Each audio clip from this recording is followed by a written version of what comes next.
স্ত্রীকে চিনবে না, স্ত্রী স্বামীকে দেখে পালিয়ে যাবে, বন্ধু বন্ধুরে চিনবে না, পীর সাহেব মুরিদরে চিনবে না, মুরিদ পীর সাহেবরে চিনবে না, দলের কর্মী তার নেতারে চিনবে না, নেতা তার কর্মীরে চিনবে না, বন্ধু বন্ধুরে দেখে পালাবে। এই কঠিন মুহূর্তে সূর্যটা মাথার কাছে চলে আসবে, জমিনটা তামার জমিন হবে।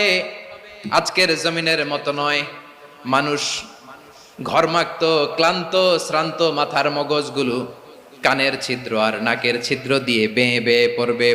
বিশ্বনবী ফরমান, ময়দানে 7 শ্রেণীর ব্যক্তিকে রব্বুল আলামিন তার আরশের নিচে ছায়া দিবেন। তার মধ্যে প্রথম শ্রেণীর ব্যক্তি হলো ইমামুন আদিল। ইমামুন আদিল, ন্যায়পরায়ণ শাসক, যে ইনসাফের সাথে বিচার করে, যে জাস্টিস সমাজে সার্ভ করে, যে সুশাসন নিশ্চিত করে। ওই